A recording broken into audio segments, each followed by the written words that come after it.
সম্মানিত দিনী ভাই বোন, বৃষ্টি হলে নবী আলাইহিস সালাতু ওয়াস সালাম আমাদেরকে কোন দোয়া পাঠ করার জন্য বলেছেন, এন্ড বৃষ্টি হলে আমরা কিভাবে আল্লাহ তাআলার কাছে দোয়া করতে পারি।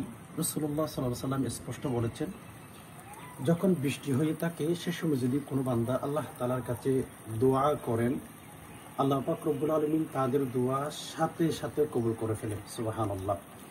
আজকের ভিডিও থেকে আমরা জেনে নেব, এই যে আপনারা দেখতেছেন বৃষ্টি হচ্ছে, তো বৃষ্টি হয়ে গেলে আমরা কোন দোয়া পাঠ করব, নবী আলাইহিস সালাতু ওয়াস সালাম আমাদেরকে কোন দোয়া পাঠ করার জন্য বলেছেন, ইত্যাদি ইত্যাদি আমরা এগুলো জানি না।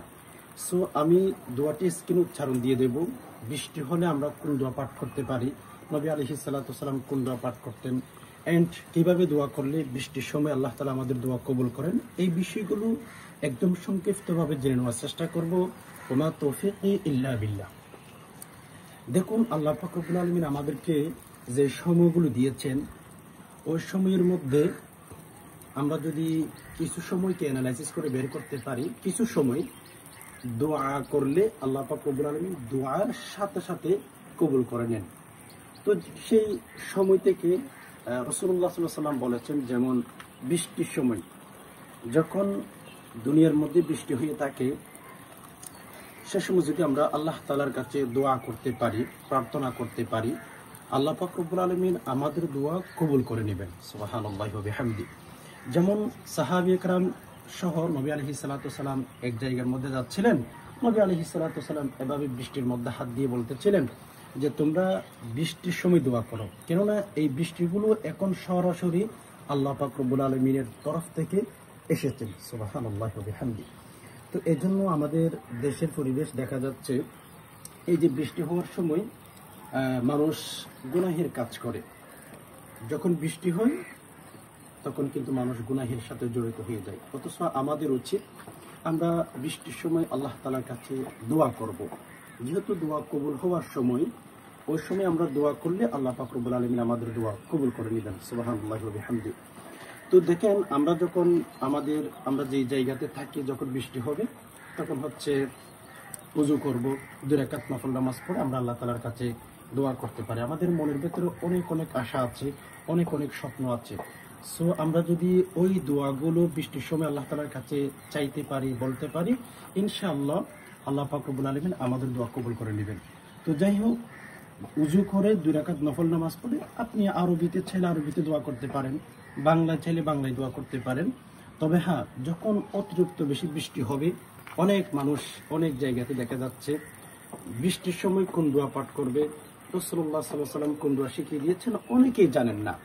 আমি আপনাদেরকে বলবো, এই যে যখন বৃষ্টি হবে, এরকম প্রচুর যখন বৃষ্টি হবে, আপনি রাসূলুল্লাহ সাল্লাল্লাহু আলাইহি ওয়াসাল্লামের শিখানো দোয়াটি পাঠ করবেন যে আল্লাহ আমাদেরকে আপনি উপকারী বৃষ্টি দান করুন।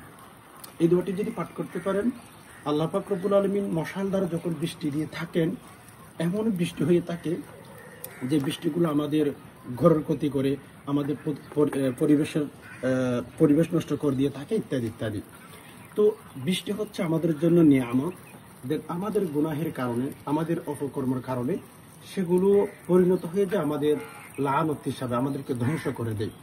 সো আমরা আল্লাহ পাক রব্বুল আলামিনের কাছে, এই যে বৃষ্টি হচ্ছে, বৃষ্টির সময় ইনশাআল্লাহ আমরা দোয়া করব, আল্লাহ তাআলার কাছে বলবো যে হে আল্লাহ আমাদেরকে আপনি উপকারী বৃষ্টি দান করুন। যেমন নবী আলাইহিস সালাতু ওয়াস সালাম বলেছেন সাহাবীদেরকে, হে আমার সাহাবী একরামগণ, যখন বৃষ্টি হবে তোমরা এই দোয়াটি পাঠ করো, আল্লাহুম্মা সাইয়্যিবান নাফিআ, আল্লাহুম্মা সাইয়্যিবান নাফিআ। আপনারা স্ক্রিনে লক্ষ্য করেন, 2 একবার রিপিট করেন। হ্যাঁ, 2 একবার ট্রাই করলে, রিপিট করলে ইনশাআল্লাহ দোয়াটি শিখে নিতে পারবেন। দোয়াটি কি? আল্লাহুম্মা সাইয়্যিবান নাফিআ, আল্লাহুম্মা সাইয়্যিবান নাফিআ।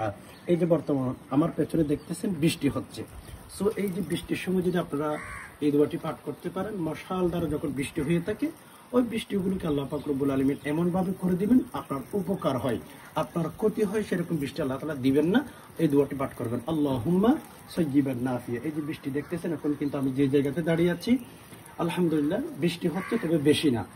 যখন আপনাদের এলাকায়, আপনাদের দেশে, আপনাদের গ্রামে যখন মশালদার বৃষ্টি হবে, এমন বৃষ্টি হচ্ছে আপনার বাড়িঘর ভেঙে যাচ্ছে, তখন এই যে বৃষ্টি হওয়ার সময় দোয়াটি পাঠ করবেন, আল্লাহুম্মা সাইয়্যিবান নাফিআ, যে হে আল্লাহ আপনি আমার জন্য কল্যাণজনক উপকারী বৃষ্টি দান করুন। সুবহানাল্লাহ। ইসলামের মধ্যে নবী আলাইহিস সালাতু ওয়াস সালাম আমাদেরকে যেই যেই দিক নির্দেশনা দিয়েছেন, ইনশাআল্লাহ আমরা সেগুলোকে যদি ফলো করতে পারি, আমাদের লাইফ স্টাইল, আমাদের জীবন, আমাদের কর্মজীবন, ব্যক্তিগত জীবন, আমাদের ফ্যামিলি জীবন সব কিছু আল্লাহ তাআলা সুন্দরময় করে দিবেন। এটলিস্ট আমি যদি বলি, আমরা আল্লাহ তাআলার কাছে চাইতে পারি না, রাসূলুল্লাহ সাল্লাল্লাহু আলাইহি ওয়াসাল্লাম আমাদেরকে যে দোয়াগুলো শিখিয়ে দিয়েছেন, যে আমলগুলো শিখিয়ে দিয়েছেন, সেগুলোকে আমরা বারবার রিপিট করব, আমরা ইগনোর করার চেষ্টা করব না। কেননা আল্লাহ পাক রব্বুল আলামিন কোরআনুল কারীমের মধ্যে বলেছেন, কুল ইন কুনতুম তুহিব্বুনাল্লাহা ফাত্তাবিউনি ইউহিব্বুকুমুল্লাহু ওয়া ইয়াগফির লাকুম যুনুবাকুম আল্লাহু গফুরুর রহিম। আমরা যদি আল্লাহ রাসূল সাল্লাল্লাহু আলাইহি ওয়াসাল্লামের পদ্ধতিগুলোকে অবলম্বন করতে পারি, আমরা যদি আল্লাহকে পেতে চাই, তাহলে রাসূলুল্লাহ সাল্লাল্লাহু আলাইহি ওয়াসাল্লামের শেখানো পদ্ধতিগুলো আমরা অবলম্বন করব। আর যদি আমরা নবী আলাইহিস সালাতু ওয়াস সালামের শেখানো পদ্ধতিগুলো অবলম্বন নাই করি, তাহলে আমরা আল্লাহকে পাবো না, রাসূলকে পাবো না, দেন আমরা জাহান্নামে যাব, নাউযুবিল্লাহ। তো এই জন্য আসুন, আমি আপনাদের সবাইকে বলবো, এই যে বৃষ্টির সময় দোয়া করলে দোয়া কবুল হয়, এন্ড হচ্ছে নবী আলাইহিস সালাতু ওয়াস সালাম কোন দোয়া পাঠ করতেন বৃষ্টির সময়, দোয়াটি আপনাদেরকে বলে দিয়েছি। ইনশাআল্লাহ বৃষ্টির সময় যদি আল্লাহ তাআলার কাছে দোয়া করতে পারেন, আল্লাহ তাআলা মনের আশা পূরণ করবেন, অভাব দূর করবেন। ঋণগ্রস্ত হয়ে গেছেন, আল্লাহ তাআলার কাছে বলেন, আপনার ঋণগুলো আল্লাহ তাআলা পরিশোধ করার মতো ব্যবস্থা করে দিবেন। তো যাই হোক, আমি যে জায়গার মধ্যে দাঁড়িয়ে আপনাদের সাথে একটা ভিডিও শেয়ার করতেছি আপনাদেরকে, তো দেখেন আমার পেছনে কিন্তু বৃষ্টি হচ্ছে। সো বৃষ্টির সময় দোয়া করবেন, নামাজ পড়ে আল্লাহ তাআলার কাছে দোয়া করলে আল্লাহ তাআলা দোয়া কবুল করবেন, মনের আশা পূরণ করে দিবেন, আপনার অভাব দূর করে দিবেন, ইত্যাদি ইত্যাদি। যখন বৃষ্টি হয়, আমাদের বেশিরভাগই মানুষ আল্লাহ তাআলার নাফরমানের সাথে জড়িত হয়ে যায়। সো আমি বলবো, এই যে বৃষ্টি হচ্ছে দেখছেন আপনারা, এই যে বৃষ্টির সময় আল্লাহ তাআলার কাছে দোয়া করবেন, মেসেজ দিবেন, আল্লাহ তাআলাকে বলবেন যে হে আল্লাহ, আপনার রহমতের বৃষ্টি হচ্ছে, এই উসিলে আমার দোয়াগুলো কবুল করুন। আল্লাহ আমাদের সংসারে, আল্লাহ আমার পরিবারে শান্তি নাই, আমার ছেলে মেয়ে আমার কথা শুনে না, আল্লাহ আপনি আমার দোয়াগুলো কবুল করে নিন। এভাবে যদি ইনশাআল্লাহ বৃষ্টির সময় আল্লাহ তাআলার কাছে দোয়া করতে পারি, আল্লাহ তাআলা আমাদের দোয়া কবুল করে নেবেন। কেননা রাসূলুল্লাহ সাল্লাল্লাহু আলাইহি সাল্লামের কথা কখনো মিথ্যা হতে পারে না। সাহাবায়ে কেরাম নবী আলাইহিস সালাতু ওয়াস সালামের কথাগুলোকে যেভাবে বিশ্বাস করতেন, জীবন দিয়ে, প্রাণ দিয়ে, ধন সম্পদ সবকিছু বিলীন করে দিতেন, তেমনিভাবে আমাদেরও বিশ্বাস করতে হবে। হ্যাঁ, মুহাম্মদুর রাসূলুল্লাহ সাল্লাল্লাহু আলাইহি সাল্লাম কখনো মিথ্যা কথা বলতে পারে না। তেমনিভাবে আমি আপনাদেরকে বলবো, রাসূলুল্লাহ সাল্লাল্লাহু আলাইহি সাল্লামের কথাগুলো বিশ্বাস করেন, অ্যান্ড বৃষ্টির সময় বেশি বেশি আমল করেন, দোয়া করেন। তো যাই হোক, সমর্থ দিনে ভাই বোন, আমি আপনাদেরকে বলবো, এই যে কিছু দোয়ার কথা বললাম, কিছু আমলের কথা বললাম, ইনশাআল্লাহ আমরা যদি এই আমলগুলো বৃষ্টির সময় করতে পারি, আল্লাহ পাক রব্বুল আলামিন আমাদের দোয়া, আমাদের মুনাজাত, আমাদের প্রার্থনা আল্লাহ পাক অবশ্যই কবুল করে নেবেন। তো সমর্থ দিনী ভাই বোন, আর বেশি কথা বাড়াচ্ছি না, সংক্ষিপ্তভাবে আপনাদেরকে যতটুকু আমি শেয়ার করার চেষ্টা করেছি, আশা করি বিষয়টি বুঝতে পেরেছেন। যখনই বৃষ্টি হবে, আমরা আল্লাহ তাআলার নাফরমানের সাথে জড়িত হব না, অ্যান্ড আল্লাহ পাক রব্বুল আলামিনের সাথে আমরা কানেক্টিভিটি তৈরি করার চেষ্টা করব। আল্লাহ পাক রব্বুল আলামিন আমাদের দোয়া, আমাদের মুনাজাত, আমাদের প্রার্থনা যেন কবুল করেন, আমিন। তো যাই হোক, পরিশেষে আল্লাহ তাআলার কাছে দোয়া করি যে হে আল্লাহ, আপনি আমাদের দোয়াগুলো কবুল করে নিন। আল্লাহ আমাদের অপরাধগুলো, আমাদের নাফরমানিগুলো, আমাদের মাথার চুল থেকে পা পর্যন্ত যে সমস্ত গুনাহ করেছে, আল্লাহ সেগুলো আপনি ক্ষমা করে দিন, আমিন। ওয়া মা আলাইনা ইল্লাল বালাগ। আসসালামু আলাইকুম ওয়া রাহমাতুল্লাহি ওয়া বারাকাতুহু।